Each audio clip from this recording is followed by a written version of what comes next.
नमस्कार, मैं डॉक्टर श्रद्धा वशिष्ठ आपका सबकी शिक्षा में बेहद स्वागत करती हूँ। आज मैं आप सभी के लिए लेकर आई हूँ बहुत ज़्यादा महत्वपूर्ण जानकारी।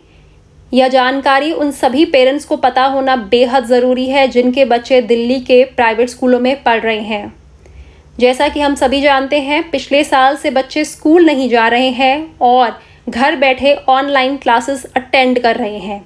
दिल्ली सरकार ने पिछले साल ही प्राइवेट स्कूलों को यह आदेश दे दिया था कि वह ट्यूशन फीस ही चार्ज कर सकते हैं। इसके अलावा एनुअल चार्जेस और डेवलपमेंट चार्जेस वह नहीं ले सकते। ऐसे में दिल्ली के प्राइवेट अनएडेड स्कूल्स ने दिल्ली हाई कोर्ट में याचिका दायर करी थी कि उन्हें अधिकार मिले कि वह फीस के रूप में एनुअल चार्जेस और डेवलपमेंट चार्जेस भी ले सकें। ऐसे में दिल्ली हाई कोर्ट ने इस मुद्दे पर अपना फैसला सुना दिया है और दिल्ली हाई कोर्ट ने इस फैसले में क्या कहा है मैं आपको बताने जा रही हूँ। हालांकि मैं जानती हूँ दिल्ली हाई कोर्ट के इस फैसले के बाद बहुत से पेरेंट्स हताश होंगे, निराश होंगे, लेकिन दिल्ली हाई कोर्ट का फैसले को आप तक लाना मेरी ड्यूटी है और मैं वह कर रही हूँ। मैं आप सभी से अपील करती हूँ कि यदि आपने अभी तक सबकी शिक्षा को सब्सक्राइब नहीं करा है तो सबकी शिक्षा को आज ही सब्सक्राइब करें। तो अब मैं आपको बताने जा रही हूँ कि दिल्ली हाई कोर्ट ने इस विषय में क्या कहा है। सुनवाई के दौरान जस्टिस जयंत नाथ जी ने माना कि दिल्ली सरकार के पास गैर सहायता प्राप्त प्राइवेट स्कूलों यानी कि अनएडेड प्राइवेट स्कूल्स के द्वारा वार्षिक शुल्क यानी कि एनुअल चार्जेस और विकास शुल्क यानी कि डेवलपमेंट चार्जेस के संग्रह को अनिश्चित काल के लिए स्थगित करने का कोई अधिकार नहीं है। जी हाँ, माननीय दिल्ली हाई कोर्ट ने कहा है कि दिल्ली सरकार के पास कोई भी अधिकार नहीं है, कोई भी राइट नहीं है कि वह दिल्ली के प्राइवेट अनएडेड स्कूल्स को कहे कि वह एनुअल चार्जेस और डेवलपमेंट चार्जेस ना लें। दिल्ली हाई कोर्ट ने राजधानी में गैर सहायता प्राप्त प्राइवेट स्कूलों को उन छात्रों से एनुअल फीस और डेवलपमेंट चार्ज लेने की इजाज़त दे दी है जो कोरोना काल की वजह से पिछले साल 2020 से सिर्फ ट्यूशन फीस का भुगतान कर रहे थे। जी हाँ, बहुत बहुत बहुत महत्वपूर्ण बात जो आपको पता होना बेहद ज़रूरी है कि अब दिल्ली के प्राइवेट स्कूलों को मिल गया है माननीय दिल्ली हाई कोर्ट से अधिकार कि वह एनुअल चार्जेस भी ले सकते हैं, डेवलपमेंट चार्जेस भी ले सकते हैं और यह पिछले साल के भी एनुअल और डेवलपमेंट चार्जेस अब स्टूडेंट्स से फीस के रूप में लेंगे। यह अधिकार उन्हें माननीय दिल्ली हाई कोर्ट ने दिया है। सोमवार को सुनाए फैसले में अदालत ने दिल्ली सरकार के उस आदेश को रद्द कर दिया जिसमें स्कूलों को पहले लॉकडाउन के बाद ये फीस जमा करने से रोक दिया गया था। वही इस फैसले को तब तक जारी करने के लिए कहा गया था जब तक स्कूलों में पहले की तरह व्यक्तिगत मौजूदगी के साथ पढ़ाई शुरू नहीं हो जाती। जैसा कि आप सभी जानते हैं, दिल्ली सरकार ने कहा था कि जब तक स्कूल पहले की तरह शुरू नहीं होते तब तक केवल स्कूल ट्यूशन फीस ही चार्ज करेंगे, लेकिन स्कूल्स ने इसके खिलाफ दिल्ली हाई कोर्ट में याचिका दर्ज करी और दिल्ली हाई कोर्ट ने माना कि दिल्ली सरकार के पास अधिकार नहीं है कि वह स्कूल के डेवलपमेंट चार्जेस या एनुअल चार्जेस को लेने पे रोक लगाए।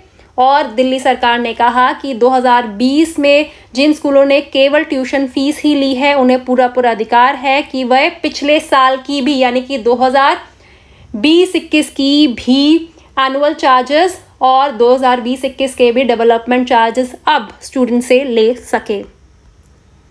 सुनवाई के दौरान जस्टिस जयंत नाथ जी ने माना कि दिल्ली सरकार के पास निजी गैर सहायता प्राप्त स्कूल जिन्हें हम प्राइवेट अनएडेड स्कूल्स कहते हैं द्वारा वार्षिक शुल्क और विकास शुल्क के संग्रह को अनिश्चित काल के लिए स्थगित करने का अधिकार नहीं है। उन्होंने इस फैसले इन्होंने ये कहा कि ये फैसला स्कूलों के सामान्य कामकाज में बेतुकी बाधाएं पैदा कर सकता है। हालांकि ऑनलाइन क्लास के दौरान जिन सुविधाओं का इस्तेमाल नहीं हो रहा, इसका ध्यान में रखते हुए कोर्ट ने कहा कि इस मद में 15% की कटौती होगी क्योंकि स्कूल बंद होने से उनका खर्चा बच रहा है। अदालत ने संबंध में सुप्रीम कोर्ट के एक फैसले का हवाला भी दिया। वहीं इसके साथ कुछ निर्देश भी जारी किए ताकि स्कूल इन मदों में होने वाली फीस वसूली के लिए बच्चों की पढ़ाई में कोई रुकावट ना डाले। हाई कोर्ट ने शिक्षा निदेशालय यानी कि डायरेक्टरेट ऑफ एजुकेशन के बीते साल 18 अप्रैल और 28 अगस्त को जारी आदेशों के संबंधित हिस्से को अवैध मानते हुए निरस्त कर दिया। अदालत ने कहा कि स्कूलों को एनुअल चार्ज और डेवलपमेंट फीस लेने से रोका जाना अवैध है, जो DSE एक्ट के नियमों के खिलाफ है। हाई कोर्ट ने प्राइवेट स्कूलों की अनएडेड कमेटी की याचिका पर यह फैसला सुनाया है। मोटे तौर पर आपको कहना चाहूँगी कि दिल्ली हाई कोर्ट ने फैसला प्राइवेट स्कूलों के पक्ष में सुनाया है। दिल्ली हाई कोर्ट ने कहा है कि दिल्ली सरकार के पास कोई अधिकार नहीं है कि वह दिल्ली के प्राइवेट स्कूलों के फीस प्रक्रिया में हस्तक्षेप करे। दिल्ली के स्कूलों के पास अधिकार है कि वह कोरोना काल में होने वाली एनुअल क्लासेस के दौरान भी बच्चों से एनुअल चार्जेस ले सकते हैं और डेवलपमेंट चार्जेस ले सकते हैं और ट्यूशन फीस भी ले सकते हैं। और पिछले साल जिन स्कूलों ने केवल ट्यूशन फीस चार्ज करी है, अब वह पिछले साल की डेवलपमेंट फीस और एनुअल फीस भी चार्ज कर सकते हैं। तो इसीलिए हो जाइए सब पेरेंट्स तैयार कि अब स्कूल्स, प्राइवेट स्कूल्स आपसे पिछले साल के एनुअल चार्जेस और डेवलपमेंट चार्जेस भी लेने वाले हैं। हालांकि वह एक झटके में आपसे पूरा पैसा नहीं मांगेंगे। 5 से 6 महीने में आपको यह हर महीने थोड़ा थोड़ा करके पैसा आपसे फीस के रूप में लिया जाएगा, जिसमें पिछले साल के एनुअल चार्जेस और डेवलपमेंट चार्जेस भी इंक्लूडेड होंगे। और इस साल से ट्यूशन फीस के साथ साथ एनुअल चार्जेस और डेवलपमेंट चार्जेस तो आपको देने ही होंगे। तो फैसला लिया गया है स्कूल्स के पक्ष में और दिल्ली सरकार के आदेश को रद्द कर दिया है, जिसमें उन्होंने प्राइवेट स्कूलों को यह निर्देश दिए थे कि वह केवल ट्यूशन फीस ही चार्ज करें। आप क्या सोचते हैं का पेरेंट्स पर क्या असर पड़ेगा? पेरेंट्स की माली हालत पर क्या असर पड़ेगा? पेरेंट्स की आर्थिक हालत पर क्या असर पड़ेगा? जहां कोरोना काल में पेरेंट्स की कहीं ना कहीं नौकरियां चली गई हैं या फिर उनकी तनख्वाहें कम हो गई हैं, बिजनेस ठप हो गए हैं, इसके पर इस फैसले का असर पड़ेगा, उनकी फाइनेंशियल कंडीशन पर असर पड़ेगा। आपके जो भी व्यूज़ हैं प्लीज़ कमेंट सेक्शन में मुझे लिखकर बताएं। आपके व्यूज़ का मुझे इंतज़ार रहेगा, आपके कमेंट्स का मुझे इंतज़ार रहेगा। अब मुझे डॉक्टर श्रद्धा वशिष्ठ को इजाज़त दीजिए। नमस्कार।